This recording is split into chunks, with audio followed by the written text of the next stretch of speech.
This podcast is brought to you by the California Coalition Against Sexual Assault, an organization committed to providing leadership, vision, and resources to those who work to eradicate sexual violence in our communities.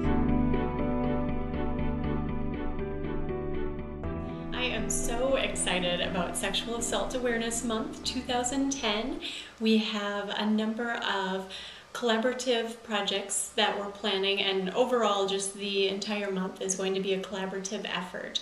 So first off, we will be working with our campus coordinated community response group to really encourage them to get involved with sexual assault prevention in various ways. It might be wearing jeans for Justice Day or Denim Day. It might include putting up a poster of the SAAM calendar. It might include talking about or inviting rape prevention education program into their courses to talk about these issues and how to prevent sexual violence. It could be many options, and we'd hope that they bring additional options to the table, different ideas that they have of ways that they can be involved. We also have ongoing tabling where the students will be out in around campus tabling, giving additional information to other students, passing out t-shirts that seem to raise people's attention of these issues and bring up conversation about how they can be involved in sexual violence prevention throughout the year and even longer with t-shirts and as long as people wear them. I mentioned we have our Denim Day celebration, which is called Jeans for Justice, and we're hoping to bring in a big speaker, work with the athletic community to get people involved in sexual violence prevention in that way, and to have people wear jeans so they can show their support for ending sexual violence and for their support for survivors as well. Last year for SAAM was one of the first times. We had done one previously, but a big celebration called Jeans for Justice, which is again Denim Day. And so in 2009, UCSB Rape Prevention Education Program put on a Jeans for Justice event where we had a local Senior Deputy District Attorney come and speak on how important it is for our communities to hold people accountable for their assaultive behavior, to support survivors, and to really get involved in sexual violence prevention. Last year we also hosted an art show where survivors were encouraged to create art in whatever medium they chose to be presented in the Student Resource Building throughout the entire month of April. We also put on a number of educational events and workshops. Some of the workshops included information on can men get raped? And yes, men can get raped too. And so we put out the accurate information related to that and how people could, again, be involved in sexual violence prevention. We also worked closely with a number of organizations, including the local multicultural center, to bring SOARS to campus, which was really a expressive presentation of sexual violence and the impact that it can have on people and the importance of sexual violence prevention. If I were to offer advice to campuses who might be planning Sexual Assault Awareness Month activities, I would really encourage them to utilize the partnerships that they already have in place. It's so helpful to, at least in planning our efforts, be working with people that we've worked with before, so there's not necessarily as many surprises. We already have ways that we're working together, and so to accent those and really capitalize on those strengths that are already in place.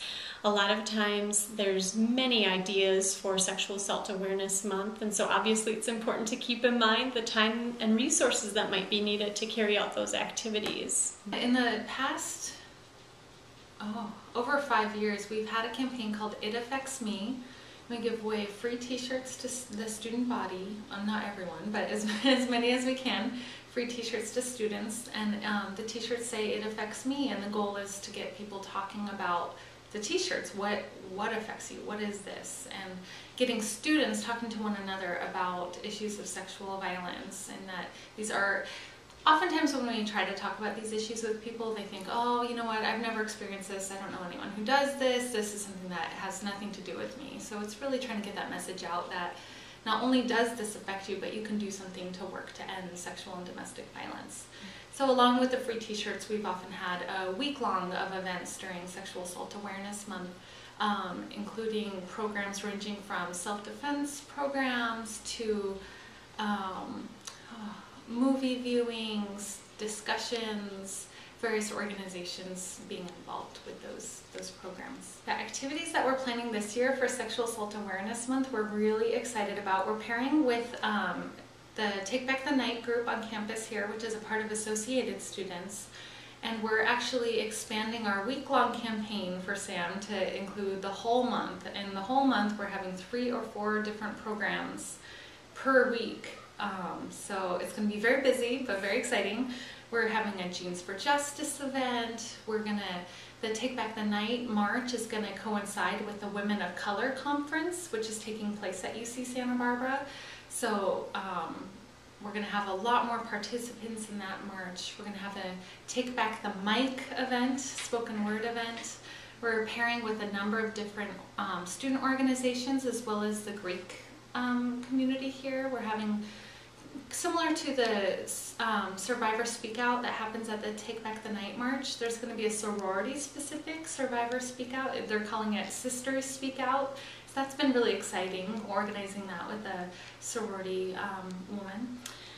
We're pairing with groups like Mujer and Hermanas Unidas and Hillel to put on a number of different programs during Sexual Assault Awareness Month.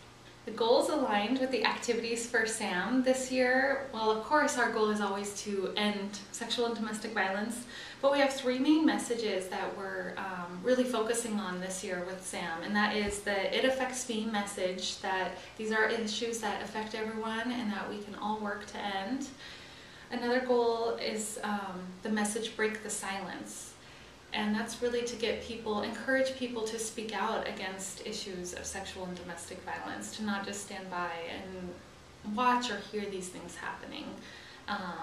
And the third goal is a phrase that some students came up with called "This is not equality," that they're putting on some t-shirts to really point out that it's not fair that 1 in 4 college-age women experience rape or attempted rape by the time they reach graduation. And it's not fair that members of the LGBTQ community are experiencing hate crimes out in Isla Vista, and it's not fair that students of color aren't getting the same access to resources as other students. So really those 3 messages about equality, breaking the silence, and these issues affecting everybody.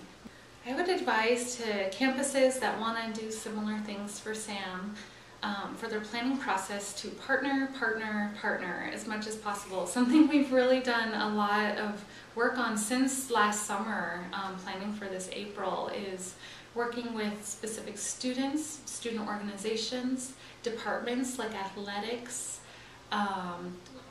staff and faculty, and really using SAAM to culminate those partnerships that have been building throughout the year, to really call on them and give them, I think this is really key too, give them specific things that they can do.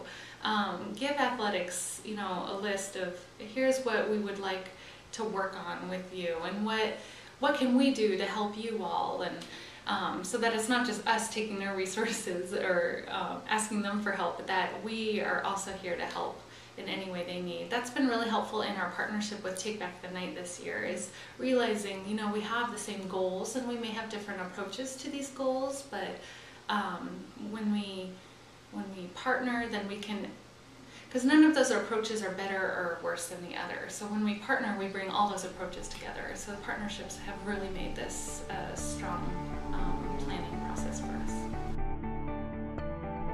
Thank you for listening. This episode was brought to you by the California Coalition Against Sexual Assault. For more information about CalCASA's mission, or to show your support, please visit our website, calcasa.org. That's CALCASA.org. If you'd like to watch or listen to other presentations like this one, you can subscribe to our podcast feed. Visit www.calcasa.org/feed/podcast.